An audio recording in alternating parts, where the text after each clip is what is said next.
Paz e bem, estamos de volta com a nossa terceira formação, Iniciação à Vida Cristã, como o documento 97 respondeu essa pergunta.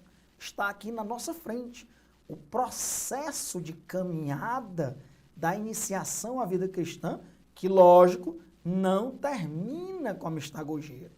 Conclui-se o processo de iniciação à vida cristã e dá início à vivência na comunidade cristã desse neófito, desse novo cristão.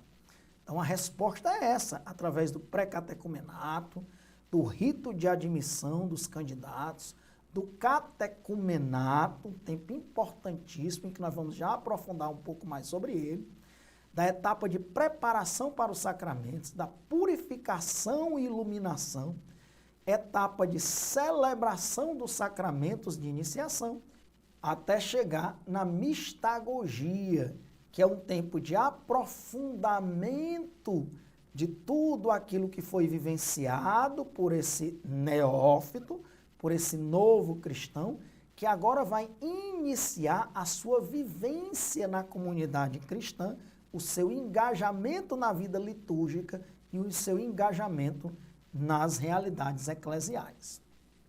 Então nós vamos falar agora sobre características complementares do catecumenato, porque nós sabemos que o catecumenato é aquela etapa mais importante, o tempo mais prolongado. Então nós vamos agora estudar um pouco, falar um pouco sobre o catecumenato em alguns aspectos. Quais são as dimensões ou quais são os meios para se atingir a maturidade da vida cristã? O objetivo da iniciação à vida cristã é essa, que ao concluir aquelas etapas, os neófitos, os novos cristãos, tenham alcançado a maturidade da vida cristã. E para que isso ocorra, quais são as dimensões que devem ser vivenciadas no catecumenato? Primeiro, levar os iniciantes a orar mais facilmente. É a vida de oração. Eles precisam experimentar a vida de oração. A oração espontânea, a oração do terço, as orações que eles estão aprendendo na catequese, e a oração não só comunitária, mas a oração também individual, aquela oração de intimidade pessoal com Deus. Estimular, por exemplo, também a Léxio Divina, a leitura orante da Palavra de Deus, que é um método, que é uma graça para a igreja de nos colocar diante do mistério de Cristo, diante do mistério pascal, através da oração e da sua palavra. Dar testemunho da fé. É no catecumenato que os catecúmenos são chamados a dar testemunhos de sua fé. Guardar em tudo a esperança em Cristo. Em ti ponho a minha confiança. Então eles devem ser íntimos de Cristo a ponto de colocar toda a sua esperança, toda a sua confiança em Cristo. Seguir na vida as inspirações de Deus. É aquela questão da metanoia, da mudança de mentalidade. As minhas decisões agora são tomadas em Deus, pela inspiração do Espírito Santo. Praticar a caridade para com o próximo. Não existe uma verdadeira iniciação à vida cristã onde eu me fecho em mim mesmo, onde a minha única preocupação é a minha vivência espiritual e a minha inserção no mistério de Cristo. Tudo isso entre aspas. Porque uma verdadeira inserção no mistério de Cristo, uma verdadeira iniciação à vida cristã, ela me abre completamente ao próximo, às necessidades do próximo, à necessidade dos meus irmãos. Então eu me coloco a serviço, eu estou a serviço. Isso é fundamental, praticar a caridade com o próximo. E também o aspecto da renúncia de si mesmos. para nos moldarmos a Cristo, mergulharmos no mistério de Cristo, sem dúvida nós devemos fazer renúncias. Renúncias daquilo que vai contra ao projeto de Deus para a minha vida. E alguém pode perguntar, Alexandre, como fazer os catecúmenos atingirem a maturidade da vida cristã? O documento 97, ele dá aqui 4 meios fundamentais que são propostos para se atingir esse objetivo.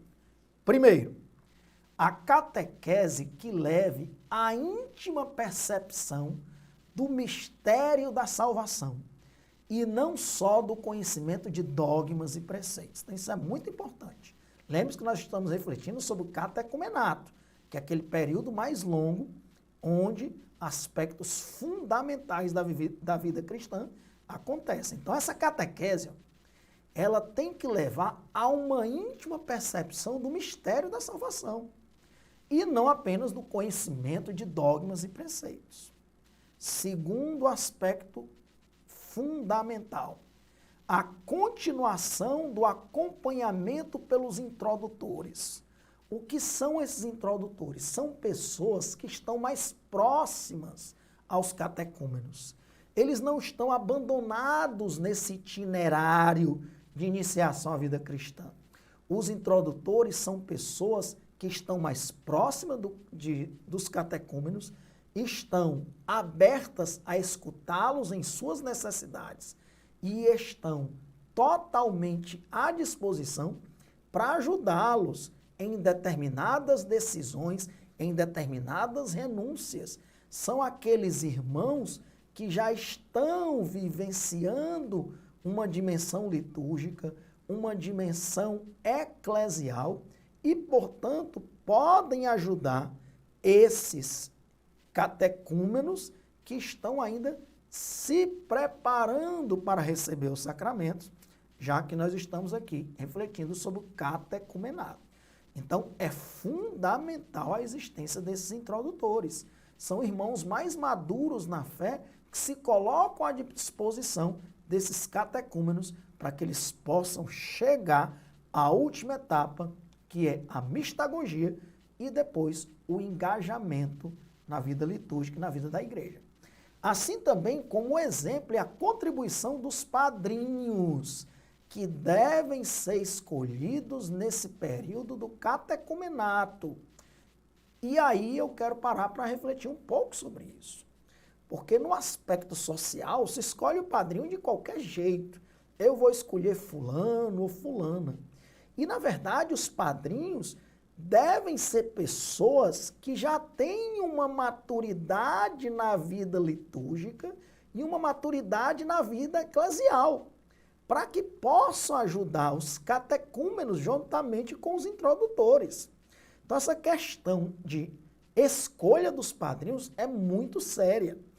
Por isso que esses catecúmenos, eles precisam ser evangelizados na importância da escolha adequada dos seus padrinhos. Pode até ser que aquele padrinho que ele já tinha em mente ou já tinha escolhido lá no pré-catecumenato seja uma pessoa adequada, seja uma pessoa que tem a sua vida eclesial, que iniciou a sua inserção no mistério de Cristo, está inserido na comunidade eclesial e, portanto, é uma referência, é uma ajuda adequada. Então, muita atenção para isso, porque numa catequese inadequada se escolhe o padrinho de qualquer forma. E também uma contribuição dos membros da comunidade. Porque quem está envolvido na iniciação à vida cristã? Desde os bispos até os leigos. Quem fica de fora? Ninguém. Todos nós somos responsáveis pela iniciação à vida cristã. Terceiro aspecto, a liturgia, com os ritos de purificação e bênção, celebrações especiais da palavra e participação gradativa nas celebrações da comunidade. Então, isso é um terceiro aspecto fundamental para que o catecúmeno alcance essa maturidade na vida cristã. É uma inserção na vida litúrgica, já que nós vimos que a liturgia é o cume, uma participação gradativa nas celebrações da comunidade. Assim ele vai se integrando, sabendo que a liturgia é fundamental para a sua maturidade na vida cristã. Quarto aspecto, o estímulo ao testemunho de vida e a profissão de fé dos caminhantes como forma de colaborar para a evangelização e a edificação da igreja. Realmente, sempre que nós escutamos um testemunho de vida, a transformação que Deus, através do Espírito Santo, realiza na vida de alguém, nós nos enriquecemos espiritualmente. Então, aqueles catecúmenos que já podem dar um testemunho de vida, de transformação de vida, de mudança de mentalidade que ocorreu em suas vidas, podem partilhar para a edificação dos seus irmãos que estão trilhando o mesmo caminho que eles e para a edificação de toda a comunidade eclesial. Porque é Deus que realiza, é Deus que, através de uma experiência com Ele, com o seu amor, nós podemos mudar a nossa mentalidade e o nosso caminho para uma vida diferente, para uma vida de proximidade com Deus. Catequese e liturgia em mútua cooperação. Lembre-se que esses aspectos são todos aspectos relacionados ao catecumenato. Então, catequese, liturgia. Liturgia, catequese. A catequese e a liturgia se reforçam mutuamente no processo catecumenal. Então, lá na etapa catecumenal, a liturgia favorece a catequese.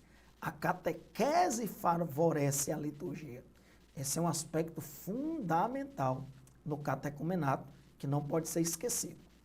Finalidade da liturgia no catecumenato. Qual é a finalidade? Se a catequese tem que favorecer a liturgia, qual é a finalidade da liturgia nesse catecumenato? Gravar nos corações dos catecúmenos o ensinamento recebido quanto aos mistérios de Cristo. Não é gravar na memória, não é decorar, é gravar nos corações, na alma dos catecúmenos, os ensinamentos que foram recebidos quanto aos mistérios de Cristo, a maneira de viver, o que daí decorre, levá-los a saborear as formas e as vias de oração, introduzi-los pouco a pouco na liturgia de toda a comunidade. Então, essa finalidade da liturgia é maravilhosa.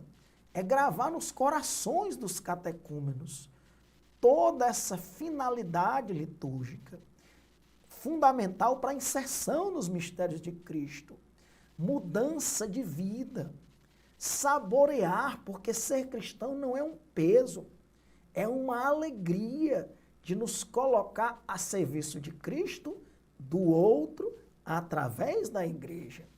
Essa questão de abertura da oração e abertura para toda a comunidade. A cada semana, as celebrações podem incluir um exorcismo, que nós já sabemos que são orações pedindo a proteção de Deus e a força para resistir ao mal e às tentações. Afinal de contas, eles estão vivendo uma etapa fundamental para essa iniciação à vida cristã, que é o catecumenato.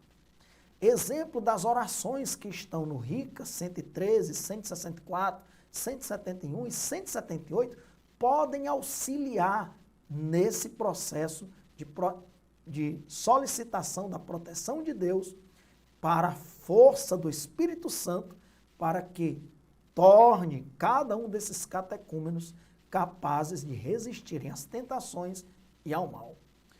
Os escrutínios, que se tratam de uma celebração onde se espera que as pessoas ouçam a palavra e, através dela, examinem sua vida, com vistas a um progresso sempre maior no seguimento de Jesus. Nós nunca estaremos prontos, porque a nossa referência é o Cristo. É o Espírito Santo que nos molda, que através do mergulho na mistagogia, nós vamos nos aproximando daquilo que Cristo quer para a nossa vida. Então, existem celebrações onde se espera, onde é esperado que os catecúmenos escutem a palavra e façam um exame de vida, um exame de consciência e que busquem um progresso sempre maior no segmento de Cristo. Um catecumenato que pode se tornar um modelo inspirador e também aberto a adaptações. Em muitos lugares já há experiências que estão pondo em prática o espírito catecumenal da iniciação cristã, com criatividade e adaptação. Então, realmente, já existem algumas paróquias, algumas realidades eclesiais que estão já colocando em prática esse caminho, esse processo de iniciação à vida cristã. E sabendo que eles devem estar abertos à criatividade e à adaptação. A igreja não pensa em colocar um processo totalmente fechado para um país continental como o Brasil e, consequentemente, com uma diversidade de realidades eclesiais. Então, através da criatividade, dos dons do Espírito Santo, haja uma liberdade para adaptar determinadas etapas e processos à sua realidade eclesial, sem perder a essência deste caminho proposto para a igreja, pela igreja, para uma iniciação à vida cristã. O RICA, inclusive, estimula a flexibilidade e a adaptação. Isso é muito importante. Todo esse processo de iniciação à vida cristã é flexível a adaptações. E muitas vezes essa flexibilidade e essa adaptação é completamente necessária dentro de determinadas paróquias. Devemos fazer sempre o melhor possível, mas não podemos ficar paralisados ou paralisadas se as condições que nos cercam não nos permitem pôr em prática o modelo ideal. Nós vimos um itinerário ideal, nós vimos um caminho ideal. E uma tentação, um erro que nós poderíamos cometer é dizer: a nossa comunidade eclesial não tem condições de colocar esse processo de iniciação à vida cristã em realidade. Não tem condições de concretizar esse processo. Isso é uma tentação, uma acomodação, se colocar paralisados para começar esse novo de Deus. Então, não se feche no modelo ideal. Inicie. E como é que se inicia? Pelo pré-catecumenato. E a porta que se abre para o catecumenato. Inicie. E aí o Espírito Santo de Deus, a criatividade, a adaptação, a flexibilidade, vai mostrando aos catequistas, aqueles que estão à frente desse processo, onde todos nós devemos estar envolvidos, como cada vez mais podemos melhorar esse processo de acordo com tudo aquilo que nós vimos nessa formação. Como a iniciação à vida cristã deve ser implementada. Comece, não tenha medo de iniciar esse processo.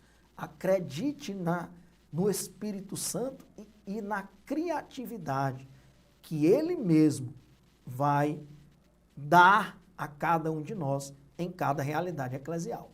O RICA não deve ser visto como um sistema rígido.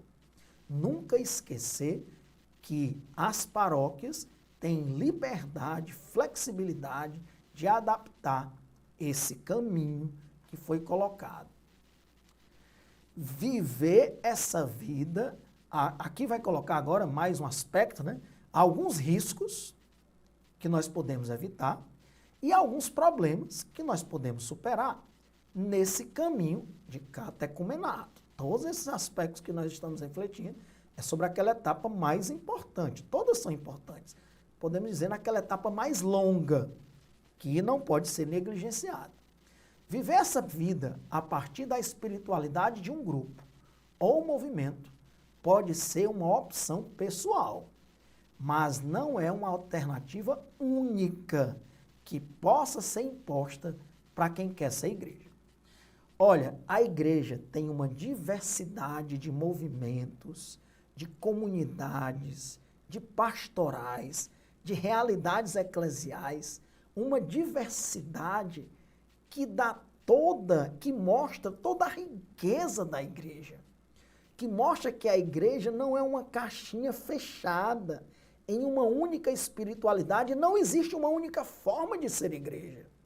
Quem pensa assim não sabe o que é igreja, ainda não fez uma experiência eclesial de abertura.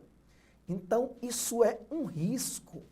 E aí, aquela pessoa que está fazendo o seu itinerário de iniciação à vida cristã, ao concluir o seu processo de mistagogia e iniciar agora um processo de inserção na liturgia e na vida comunitária, ela tem que ter todo o direito de optar pela realidade eclesial na qual ela quer caminhar, na qual ela quer fazer o seu processo de formação continuada. Eu repito isso aqui porque isso é um perigo concreto e que nós devemos ter muito cuidado. Porque, às vezes, uma determinada realidade eclesial inicia esse processo de iniciação à vida cristã com um determinado grupo de catecúmenos, passa por todas as etapas e, após a etapa mistagógica, o neófito, o novo cristão, ele tem uma única opção de engajamento litúrgico e de engajamento comunitário. Isso não pode ser assim. Por isso que eu vou reler o que o documento 97 diz. Viver essa vida a partir da espiritualidade de um grupo ou de um movimento pode ser uma opção pessoal, mas não alternativa única que possa ser imposta para quem quer ser igreja. Deus respeita a nossa individualidade e a nossa liberdade. Cada ser humano é livre, porque senão nós seríamos robôs, seríamos autômatos, onde tudo já está programado.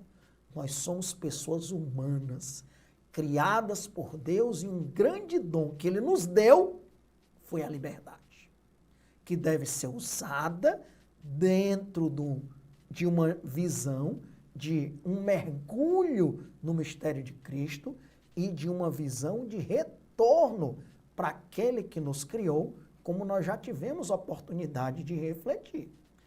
Ora, se Deus me dá esse aspecto de liberdade, por que eu ou o meu grupo que formamos um determinado número de catecúmenos, e eles agora são novos cristãos, e nós não damos a oportunidade de eles escolherem aquela realidade com a qual eles mais se identificaram, aquela realidade que eles querem se engajar e viver tudo aquilo que foi proposto na iniciação à vida cristã.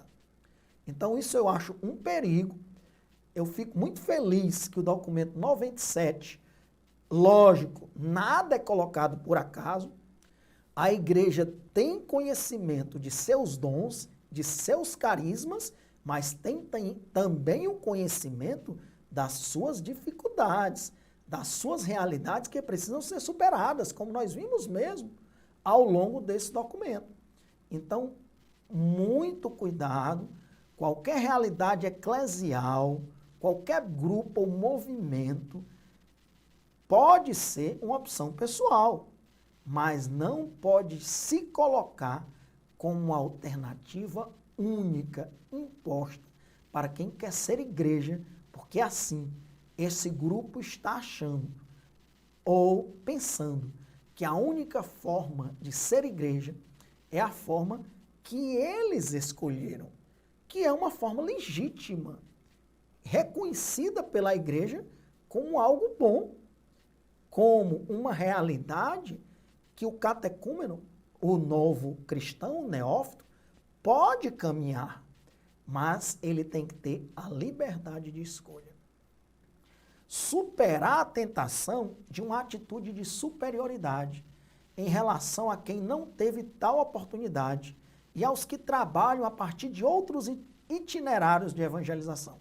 Aqui 2 aspectos são colocados. Primeiro, a tentação de não ter uma atitude de superioridade em relação a quem não teve a oportunidade de fazer esse itinerário como a sua comunidade, como a sua paróquia já está tendo a oportunidade de fazer. Então, seria um pecado que vai em oposição à humildade, que é uma virtude. Então, ninguém pode se achar superior porque alguma realidade eclesial, alguma paróquia não está ainda colocando em prática esse itinerário de iniciação à vida cristã ou a partir de outros itinerários de evangelização. É necessário também um espírito de humildade e comunhão que se antepõe a esse pecado, que é uma atitude de se achar superior. Não podemos deixar esquecidos outros aspectos da pastoral, como a dimensão sociotransformadora. Alexandre, o que é essa palavra tão grande? É a questão da transformação da sociedade da qual nós fazemos parte, a sociedade na qual nós vivemos. Nós já tivemos a oportunidade de refletir aqui que a nossa sociedade é uma sociedade pós-cristã, uma sociedade que não está aberta a todas essas realidades eclesiais que nós estamos refletindo aqui. Então, nós precisamos ser agentes transformadores da sociedade na qual nós vivemos. Nós não podemos nos fechar em nós mesmos, achar que nós somos capazes de fazer uma experiência de Deus, de se aprofundar no aspecto mistagógico e nos fecharmos em nós. Isso não é uma realidade verdadeira. Isso não é uma verdadeira inserção no mistério de Cristo, porque Cristo foi o evangelizador por excelência, o missionário. Cristo é o evangelizador por excelência, é o missionário por excelência. Então eu preciso estar aberto a transformar a sociedade através do meu exemplo, através da minha inserção nesse mistério de Cristo, poder transformar a sociedade da qual nós fazemos parte. E a abertura também a outras dimensões, como a dimensão ecumênica, a dimensão do diálogo interreligioso, a comunhão entre os diferentes agentes pastorais e seus campos de atuação. Então, são aqui alguns perigos, algumas dificuldades que eu coloquei que a gente pode e deve superar. Precisamos estar abertos à transformação da sociedade na qual nós vivemos. Precisamos estar abertos ao ecumenismo, ao diálogo interreligioso e também à comunhão entre os diferentes agentes pastorais e os seus diversos campos de atuação. Somos igreja e essa diversidade de carismas é que torna a igreja tão bela. Temos que também estar atentos para situações especiais. Pessoas ou situações que precisam ser tratadas com caridade, com acolhimento, com delicadeza. Porque não tenha dúvida, nós vamos nos deparar com essas situações especiais. E aí essas pessoas não podem ser discriminadas, não. A igreja não está aberta, ou você não pode fazer isso, você não pode fazer aquilo. Cada situação especial deve ser analisada com caridade, com acolhimento, com delicadeza.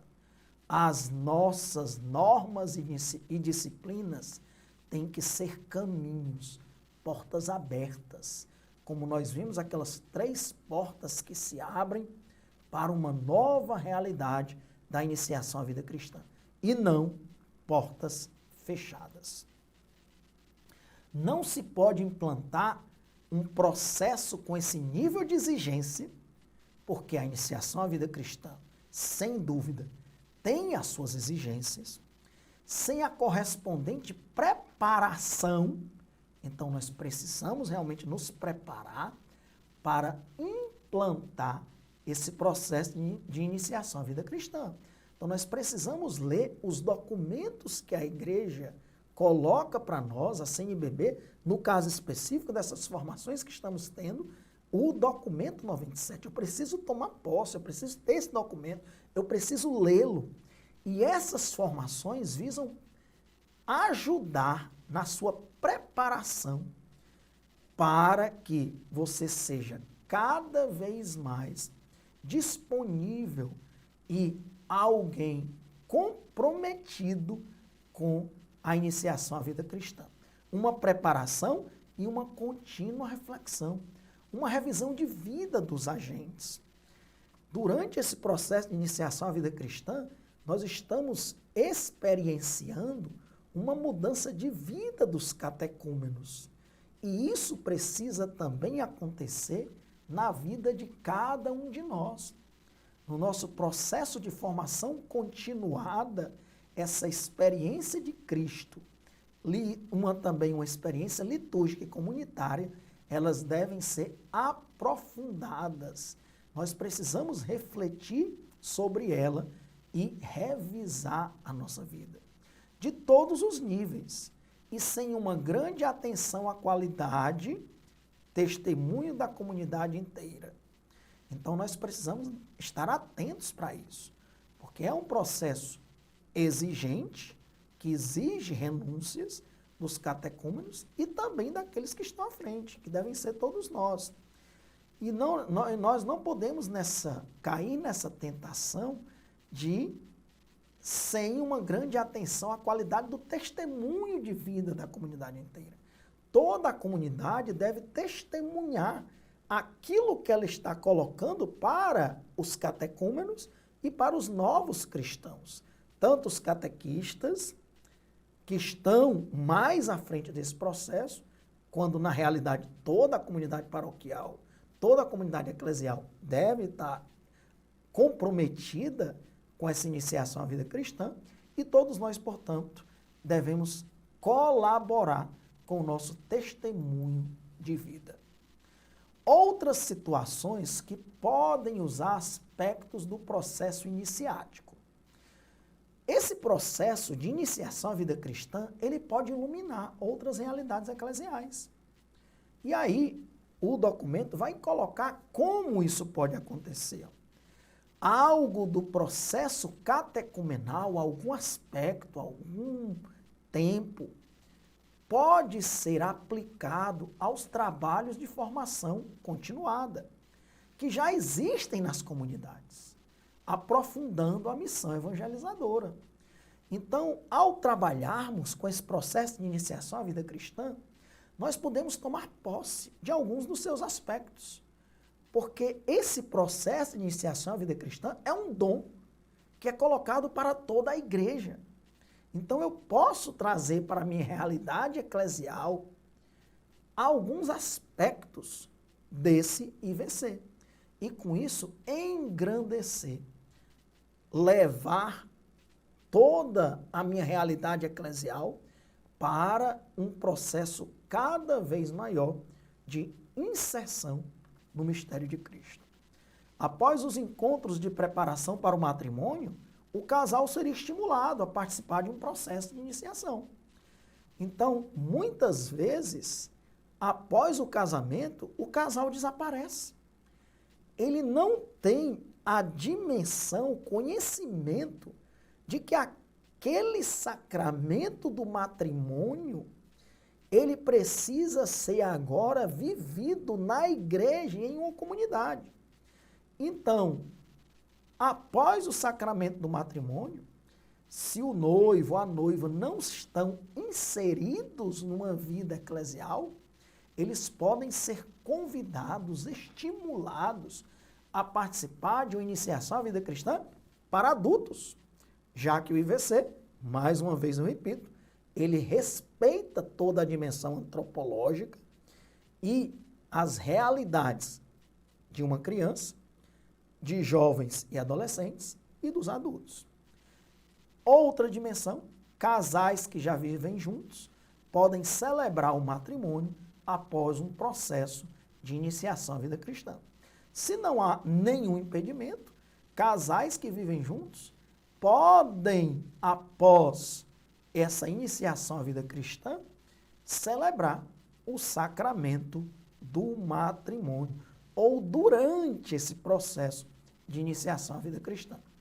Com isso, nós concluímos essa nossa terceira formação do documento 97, Iniciação à Vida Cristã, um processo de inspiração catecumenal. E uma certeza nós temos, a iniciação à vida cristã é uma maneira concreta de nós aprofundarmos a maturidade dos nossos catecúmenos e esta formação, se alguém tinha dúvida como a iniciação à vida cristã é implantada, quais são as suas etapas, quais os seus tempos, a resposta foi dada. Ninguém pode falar o contrário. Então, graça e paz, abraço, até a próxima oportunidade.